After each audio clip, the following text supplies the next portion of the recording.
El tema que les presento se denomina violencia económica, quiénes son las víctimas y cómo les afecta, análisis de los casos atendidos en los centros de emergencia mujer, correspondiente a los años 2017 y 2018.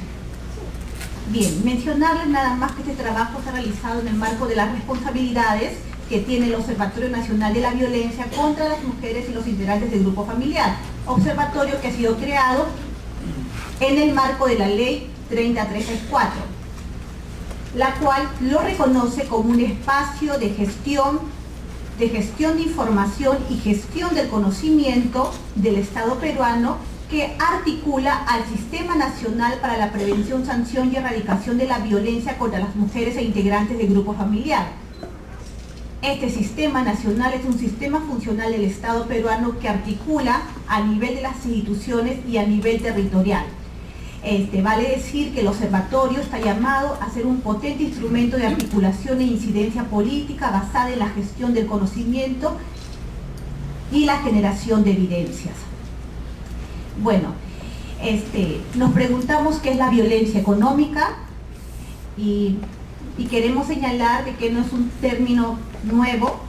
Ya en 1980 el modelo Dunlop de la rueda del poder y el control hablaba del término del abuso económico y lo mostraba dentro de un contexto de poder y control, y que iba acompañado de manera concurrente con otras formas de violencia. Recientemente, en el año 2015, la Ley 30364 reconoció la violencia económica y la violencia patrimonial en el marco de dos conceptos, en el marco de dos ámbitos. Uno de ellos es la violencia hacia las mujeres y otro es la violencia contra los integrantes del grupo familiar, señalando que la violencia hacia las mujeres es cualquier acción o conducta que les causa muerte, daño, sufrimiento físico, sexual o psicológico por su condición de tales en el ámbito público o en el ámbito privado. Estoy poniendo en negrita lo de daño y sufrimiento y lo de ámbito público y privado porque eso configura la violencia económica también. Y lo que se refiere a la violencia contra los integrantes del grupo familiar está referido a cualquier acción o conducta que le cause muerte, daño, sufrimiento físico, sexual o psicológico y que se produce en un contexto, en una relación de responsabilidad, de confianza o de poder por parte de un integrante del grupo familiar. He marcado en negrita responsabilidad, confianza y poder porque justamente estos van a ser los elementos que configuran la violencia económica. En la citada ley, estos son los tipos de violencia que afectan a cada ámbito y tenemos que ambos muestran a la violencia económica y patrimonial, ambos están vinculados a un daño, a un sufrimiento. Y finalmente tenemos que lo que se refiere a la violencia hacia las mujeres ocurre en el ámbito público y también en el ámbito privado, y lo que se refiere a los integrantes del grupo familiar está vinculado a una relación de responsabilidad, de confianza o de poder. Bien, estas son las modalidades de la violencia económica y o patrimonial que están señaladas en la ley y en su modificatoria. Entonces habla de un conjunto de modalidades, desde la perturbación de la posesión, desde la pérdida o sustracción o destrucción de los bienes, desde la limitación de los recursos económicos, desde la evasión del cumplimiento de las obligaciones alimentarias, desde la percepción de un salario menor por igual tarea dentro de un mismo lugar de trabajo. Esto lo he resaltado porque justamente esa es una modalidad que ocurre en el ámbito público y afecta a las mujeres. Y bueno, y aquí pueden ver otras modalidades de violencia económica, ¿no? Algunas han especificado más, por ejemplo, la penúltima señala dañar, sustraer, destruir, deteriorar o retener los bienes destinados al alquiler, venta o instrumentos de trabajo, y la última ya precisa que esto puede referirse también a bienes personales como los celulares, las tabletas, las computadoras, entre otros, ¿no? Entonces, a medida de que la ley va modificando, va actualizándose, incluye algunas cuestiones específicas para que la ley pueda operativizarse mejor en el momento de la intervención, en el momento de la atención. Bien, yendo ya al estudio en concreto, el objetivo general fue generar conocimiento sobre la problemática de la violencia que afecta a las mujeres integrantes del grupo familiar a fin de promover la mejora de las intervenciones profesionales y el interés por la investigación. Por ello el observatorio ha desarrollado 10 investigaciones y esta es la tercera que se presenta. Nuestros objetivos son identificar los perfiles de las víctimas y de las presuntas personas agresoras. Cabe mencionar que los centros de emergencia mujer son servicios de protección, son servicios de apoyo, no son servicios de la investigación judicial. Es por eso de que aquí hablamos de presuntas personas agresoras, de presuntas víctimas que han ido en busca de ayuda. Así también queremos identificar, según el grupo etario, el sexo y la zona de residencia, cómo afecta la violencia económica. Queremos identificar la relación de la violencia económica con otras formas de violencia y también desarrollar algunos modelos predictivos de la problemática. Hemos trabajado con una población de 15.013 personas atendidas en los CEN. Acá les quiero precisar de que la fuente de información que se ha utilizado es la de los Centros de Emergencia Mujer del Programa Nacional contra la Violencia Familiar y Sexual. Conviene destacar de que el Programa Nacional contra la Violencia Familiar y Sexual es la única institución que tiene registros administrativos con bases de datos que presentan condiciones para la minería de datos, ¿no? Es por eso que ahorita contamos con limitaciones para hacer uso de otras bases de datos de las otras instituciones que también cuentan con registros administrativos, ¿no? Y bueno, aquí detallo el tratamiento de la información. Se trabajó con el software SPS estadístico y también con el software SPS Modeler. Y bueno, en conclusión, es un estudio descriptivo analítico en el que se ha aplicado un modelo de minería de datos con la finalidad de encontrar patrones repetitivos, las tendencias o reglas que expliquen el comportamiento de los datos en un determinado contexto. Este es el equipo de investigación. Bueno, quien les habla, soy la coordinadora. Está Orlando Angulo, que es nuestro estadístico, nuestro especialista en minería de datos. No sé si está aquí presente, Orlando Angulo. Ah, ya, bueno, está afuera. Sí, él es nuestro especialista. Acá está Orlando Angulo. Yo quisiera un aplauso para él.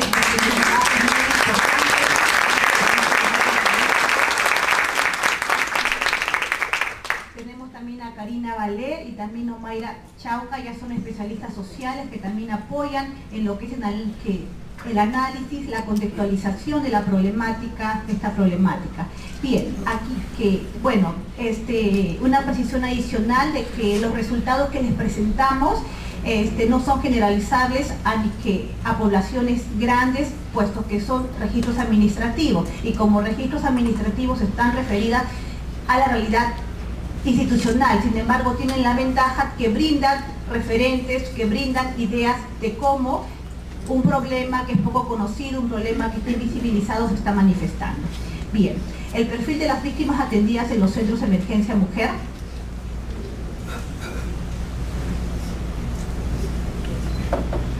En todo registro administrativo existe el término de casos, es decir, de que una persona puede tener varios casos como continuador, como derivado, como reingreso, como reincidente o como nuevo.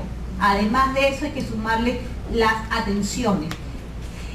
Para la minería de datos hay que trabajar únicamente con personas. Entonces de los 18.864 casos que están vinculados a la violencia económica, hemos trabajado únicamente con los casos nuevos, que son 15.013 casos, como se está viendo acá. Esta precisión es muy importante porque cualquier proceso de análisis de datos en base a registros administrativos tiene que hacerse en base a las personas, ¿no? Entonces esta discriminación tendrían que hacerlo todos los registros administrativos que ven el tema de violencia o que ven también otras problemáticas sociales.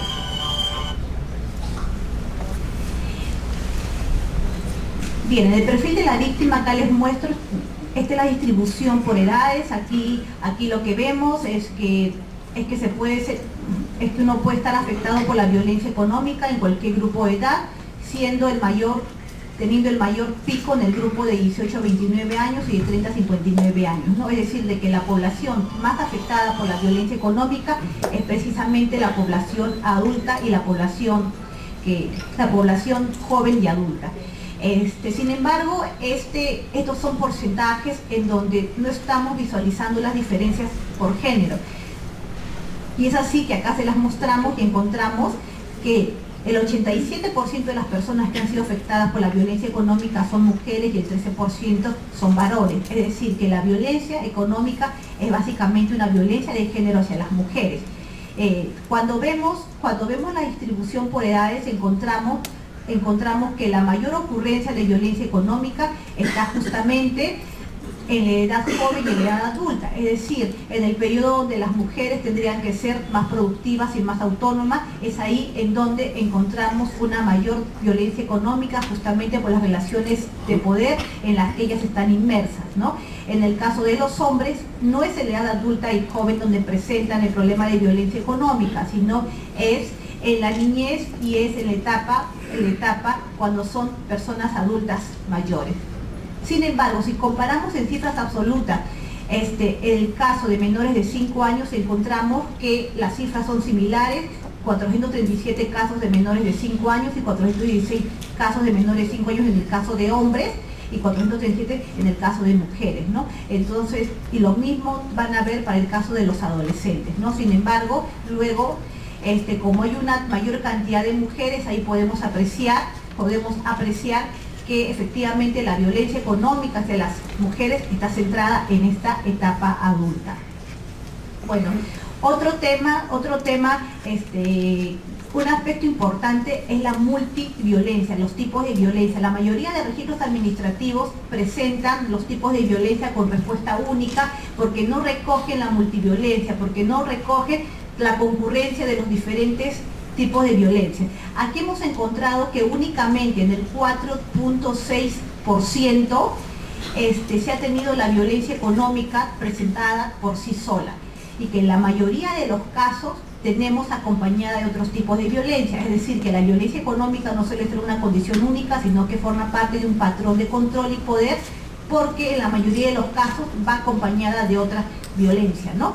En el 39.5% de la violencia económica está acompañada de la violencia física. Es por eso que el concepto que señala es la acción única o repetida en donde se menoscaba los recursos económicos, es un concepto que queda corto, porque en realidad esta violencia económica está inmersa en un contexto de poder, en un contexto de dominación, en un contexto de violencia física, psicológica y sexual.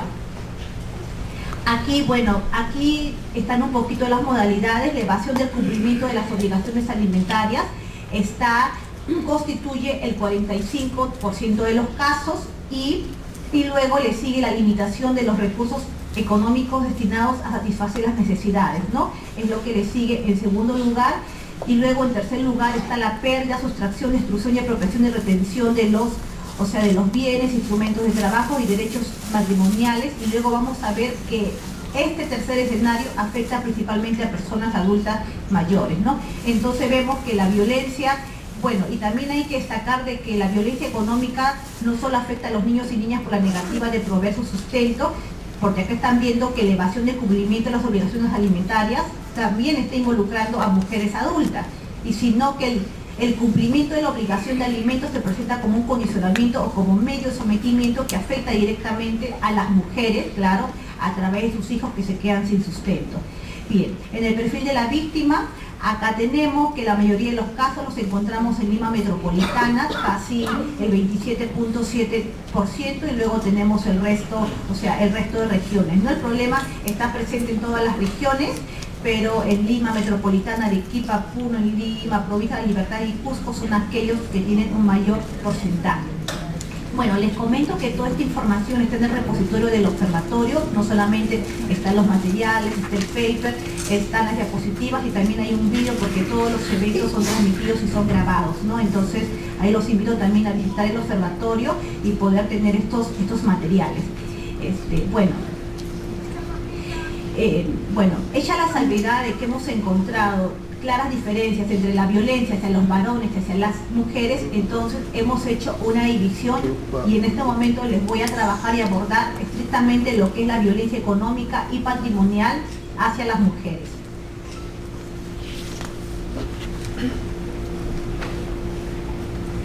$13.103 casos corresponden a mujeres atendidas en los centros de emergencia mujer. El 81% de las mujeres tienen entre 18 y 59 años, es decir, que es la etapa en donde las mujeres tendrían mayores condiciones para la autonomía y seguridad económica como fuerza productiva joven en el campo laboral, es precisamente aquella etapa en donde se da lo contrario, ¿no? Lo cual está explicado por la condición de desigualdad y subordinación que se les impone a las mujeres, ¿no? Eso no implica de que no haya mujeres en el grupo de menores, en el grupo de niños, niñas y adolescentes y en el grupo de adultas mayores, porque si hay un importante 13% en el grupo de las mujeres adultas mayores, que en la exposición anterior explicamos que había una violencia de género que las afecta, pero el gran porcentaje la tenemos entre las mujeres jóvenes.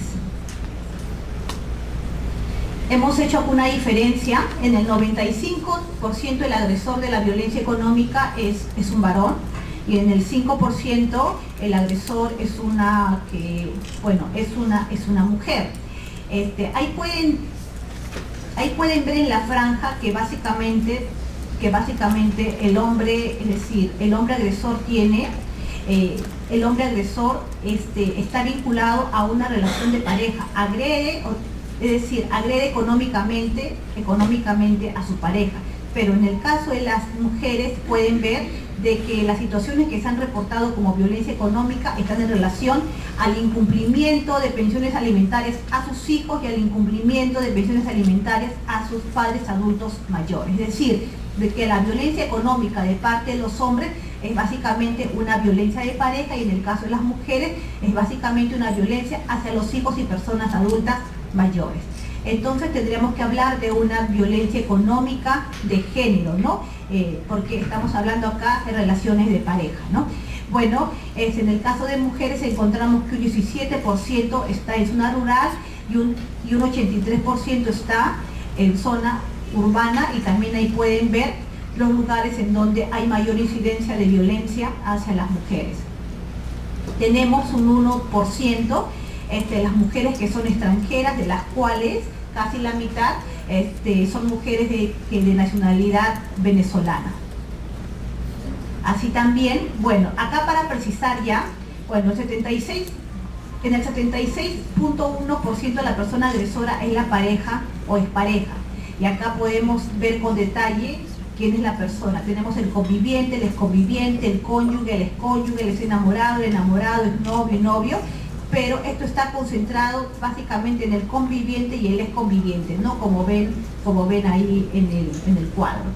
Y si queremos ahora precisar con detalle cuál ha sido la modalidad, entonces encontramos lo siguiente, ¿no? Estas son las modalidades: evasión del cumplimiento de sus obligaciones alimentarias en un 33.3%, la limitación de los recursos económicos destinados a satisfacer sus necesidades y la pérdida, destrucción y apropiación de los bienes o derechos patrimoniales, ¿no? Esos son los principales. No obstante, hay también otras modalidades de violencia. Luego, en el 23% la persona agresora es un familiar, y tenemos acá, bueno, a personas que ejercen algún dominio, alguna autoridad. Tenemos al padre, el padrastro, al progenitor del hijo, a la hija, al hijo, a la madre, al hermano, y los hemos cruzado por edad de la víctima para que se vean los diferentes ámbitos relacionales y generacionales también, ¿no? Porque hay diferentes relaciones de padres a hijos, de hijos a padres adultos mayores, y también encontramos acá, ¿no? Hermana, sobrino, cuñado, padrastro, yerno, nuera, otro, ¿no? Entonces habría que, bueno, y en el otro un 6%, ¿no? Entonces también habría que precisar en qué medida es conveniente que incluyamos que un conjunto así tan amplio que otro tipo de relaciones familiares, si es que no tiene ese condicionante del poder y el control, ¿no? Eso sería conveniente precisarlo, ¿no? A fin de dirigir mejor los esfuerzos. Bueno, y finalmente un 0.9% son terceros sin vínculo familiar. Vemos acá la presencia de personas adultas mayores, entonces vecinos, desconocidos, alguien que habita en el mismo hogar, un compañero de trabajo. Bueno, acá también tenemos un docente, bueno, alguien que también que también impone violencia económica. Alguien se preguntaba cómo un desconocido puede imponer violencia económica, ¿no? Especialmente a personas vulnerables, a personas adultas mayores, las engañan, les quitan sus propiedades. Entonces, también se da la violencia económica en el ámbito público. Lo que pasa es que en el marco de nuestros servicios esto no lo hemos explorado mucho, porque básicamente es violencia en el ámbito familiar. 217 casos corresponden a mujeres con discapacidad. Encontramos ahí de que la persona, el vínculo relacional es de la pareja o de la expareja en un 41%, de un familiar en un 54.8%, un familiar que es diferente a la pareja o expareja, y el menor porcentaje sin vínculo relacional. Esto es en el caso de las mujeres con discapacidad. Bueno, aquí estamos presentando lo que es la multiviolencia, la violencia concurrente, la violencia múltiple, la polivictimización, y encontramos lo siguiente: que únicamente el 4.6% corresponde a la violencia económica sola. El resto va acompañado de violencia psicológica, física, sexual, es decir, de que en la mayoría de los casos hay una concurrencia de otros tipos de violencia, ¿no? Y nos preguntamos, ¿es la violencia económica grave? ¿Es grave? Bueno, en la medida que la violencia económica afecta la seguridad económica, afecta la satisfacción económica y afecta también la autonomía económica, debería de ser considerado un problema grave. Pero además, en este caso, por ser una violencia que está vinculada a otros tipos de violencia, es aún más grave. Aquí vamos a ver los niveles de riesgo. En los centros de emergencia mujer se clasifica el riesgo y encontramos lo siguiente: que un 29.5% ha sido clasificado como leve, un 52% como moderado y un importante 18.5% ha sido clasificado como severo. En las tres clasificaciones de violencia encontramos el vínculo relacional de pareja, como pueden ver. Y volvemos a hacer la pregunta: ¿es grave la violencia? Sí, efectivamente, muchos casos de violencia económica han estado asociados a casos con características de tentativa de feminicidio. Hemos tenido 33 casos de violencia económica, psicológica y física, 4 de violencia económica, psicológica, física y sexual, y 4 de violencia económica y psicológica, ¿no? Yo me preguntaba que si era factible una tentativa de violencia económica y psicológica nada más, si es que no estaba presente lo físico. Y bueno, sí, evidenciando los casos, revisando, uno se da cuenta de que sí es factible la violencia económica y psicológica como una tentativa de feminicidio, ¿no? Y alguien que, por ejemplo, refiere de que a una la ha dañado, pero la persona agresora deja abierta la llave del gas, afila los cuchillos, hace amenazas, y bueno, y no es que no lo va a cumplir en algún momento es decir, que lo va a cumplir, porque están de por medio otros intereses económicos, además de la situación del poder, además de la situación de control.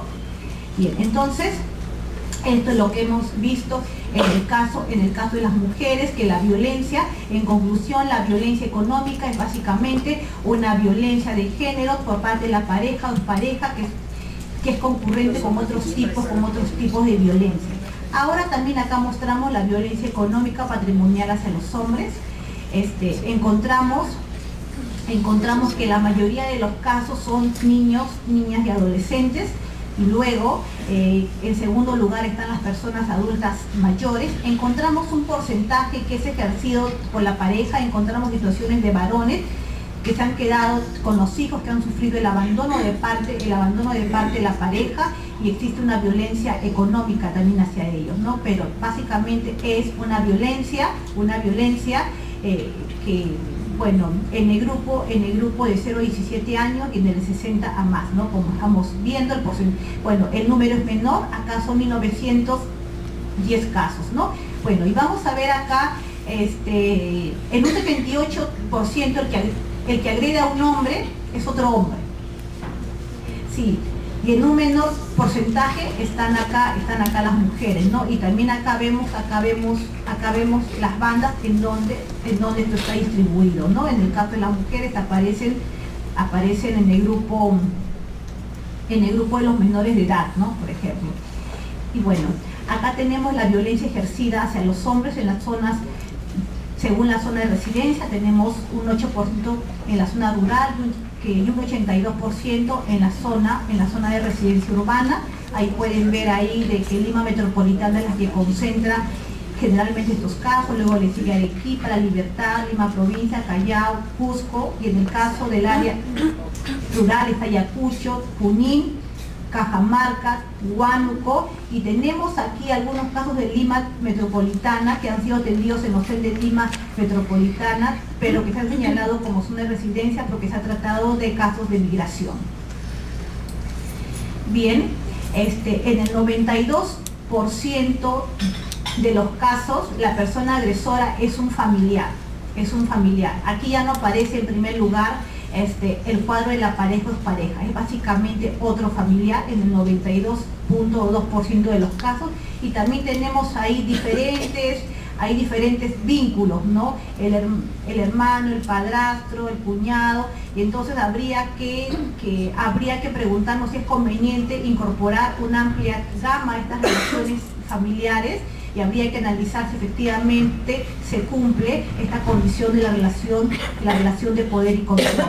Bueno, un 7.4% hay un vínculo relacional de pareja, es en menor proporción, pero existe, acá está, y bueno, y un 0.4% está referida a una persona que no tiene ningún vínculo de pareja y ni tampoco es familiar. Bueno, en el caso de hombres con discapacidad hemos encontrado 84 hombres con discapacidad. Esta es una cifra importante. Encontramos ahí que hay 6 casos donde la persona que violenta económicamente es las parejas, 77 casos donde es otro familiar y uno es alguien sin vínculo familiar, ¿no? Y bueno, aquí también estamos mostrando las multiviolencias. Igual como en el caso de las mujeres, la violencia económica por sí sola es un porcentaje pequeño, que en este caso es mayor que el de las mujeres, pero por lo general la violencia viene de forma concurrente, ¿no? Entonces tendremos que comenzar a hablar el caso de multiviolencia, de polivictimización, e incorporarla como un elemento para clasificar el riesgo, puesto que no se está utilizando ese elemento en la clasificación del riesgo. Bueno, aquí también está el tema, aquí están las modalidades. Básicamente en los hombres encontramos la pérdida, sustracción, destrucción, apropiación y retención indebida de objetos, instrumentos de trabajo, documentos personales, bienes, valores y derechos patrimoniales. Eso es lo que hemos encontrado: la perturbación de la posesión, evasión de cumplimiento de obligaciones alimentarias y limitación de los recursos destinados a satisfacer sus necesidades. Aquí tenemos algunas personas con discapacidad en este grupo, pues, ¿no? En este grupo. Bueno, esto es en la pareja. Aquí tenemos en la familia, también aparece la evasión del cumplimiento de obligaciones alimentarias, el tema de la limitación de recursos económicos. Acá hay una importante proporción de personas adultas mayores, y finalmente tenemos aquellas relaciones en donde no hay vínculo familiar, ¿no? Bien, hemos planteado algunos modelos predictivos de ocurrencia. Consideramos de que las instituciones que comiencen a trabajar violencia económica van a encontrar en sus servicios a una víctima mujer que tiene entre 30 y 59 años, en donde la persona agresora es un hombre, por lo general va a ser su pareja. Esta persona agresora va a tener entre 30 y 59 años y la posibilidad de ocurrencia es del 76%. Ya les mencioné que es el vínculo relacional de pareja, y que van a encontrar como factores de riesgo lo siguiente, ¿no? Que la persona agresora es una persona que está viviendo con la víctima o que tiene acceso, que puede ser su pareja o su expareja, que tiene un abuso en el consumo de alcohol y que tiene una conducta vigilante y de celos patológicos, ¿no? La conducta vigilante y de celos que se suele asociar mucho con la violencia económica. Aquí se menciona el término celos patológicos porque así está en la ficha, ¿no? No obstante, ya se ha investigado bastante que el tema de celos es básicamente, en el contexto de la violencia de género, es un tema cultural más que nada, ¿no? Y luego en el caso de la víctima, encontramos una víctima vulnerable que tiene dependencia económica y que presenta síndrome de indefensión, ¿no? ¿Y por qué el síndrome de indefensión? Ya le mostré la rueda del control y el poder, que si es que se junta una violencia concurrente más el abuso económico, las posibilidades de una mujer de salir de la violencia van a estar muy limitadas, ¿no? Entonces, los servicios que van a atender casos de violencia económica van a encontrarse con este primer modelo. Así también van a encontrarse con un modelo de niños, niñas, que tienen entre 6 a 11 años, en donde la persona agresora podría ser un hombre o una mujer, pero que vamos a encontrar que por cada mujer agresora se va a tener 7 hombres agresores. La edad del presunto agresor va a ser entre 30 a 59 años, no es que una persona joven, es una persona adulta que sabe sus responsabilidades. La probabilidad de ocurrencia es del 92%, es alta. El vínculo relacional es de padre o de madre. ¿Y qué tenemos acá como factores? En la persona agresora, que tiene acceso a la persona agresora, que tiene acceso a la víctima, a la persona usuaria, que la visita, que está en contacto. Acá también se presenta la situación del padre o de la madre negligente, y en el caso de la víctima, es una víctima vulnerable y que presenta también el síndrome de indefensión. Bueno, y en el caso de las personas adultas mayores,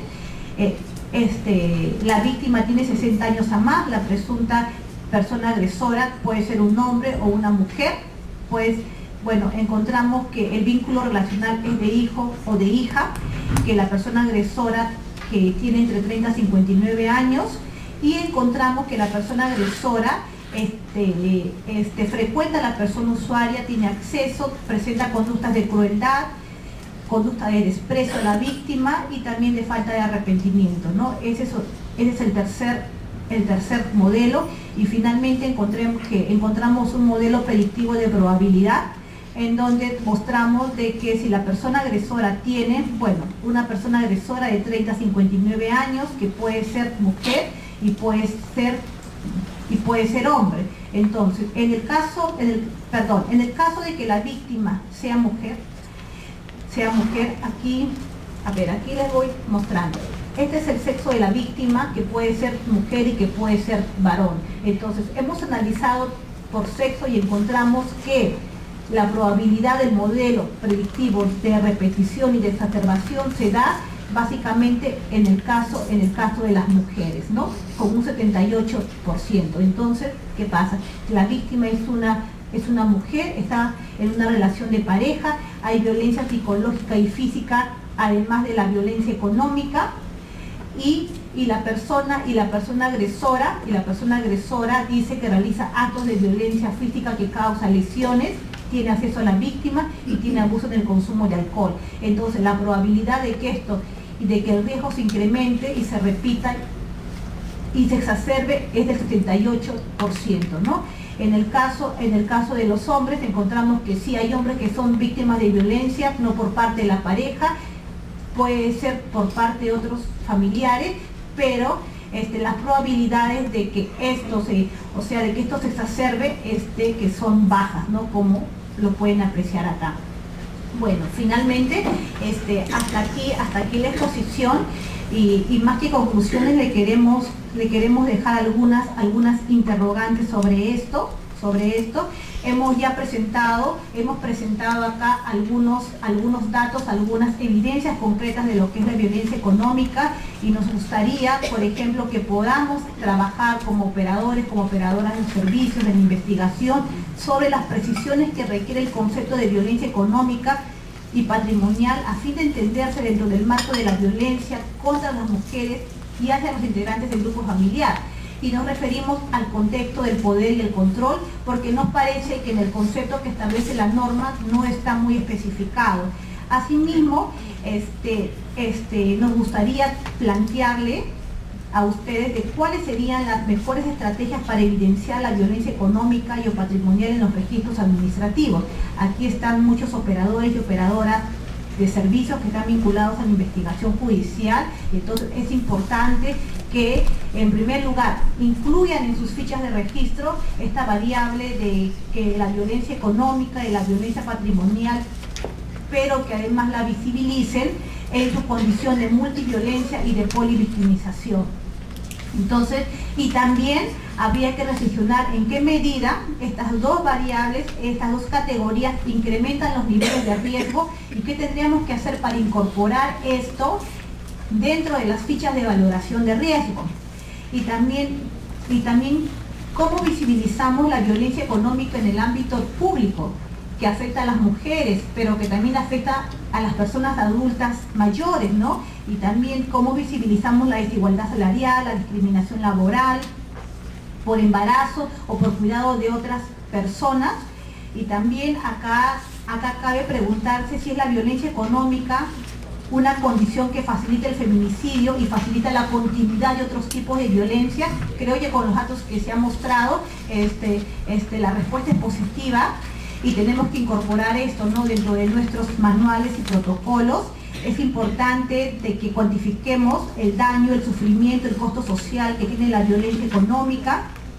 Es importante que se hagan acciones de prevención en lo referente a las obligaciones alimenticias hacia los niños, niñas y adolescentes, porque hemos encontrado que esta evasión está vinculada a un mecanismo de sometimiento hacia las mujeres, ¿no? Y cómo operativizamos en los servicios del Estado la atención de la violencia económica o patrimonial en cada uno de estos ámbitos que hemos hablado, del ámbito privado, el ámbito público y también de los ámbitos relacionales, ¿no? Porque en cada ámbito hay una especificidad en el ámbito de pareja, en el ámbito de la relación filial de los hijos con las personas adultas mayores y en la relación de los progenitores con sus hijos menores de edad, ¿no? Y finalmente es cómo podemos construir relaciones equitativas y respetuosas en la sociedad que no usen lo económico como un instrumento de dominación.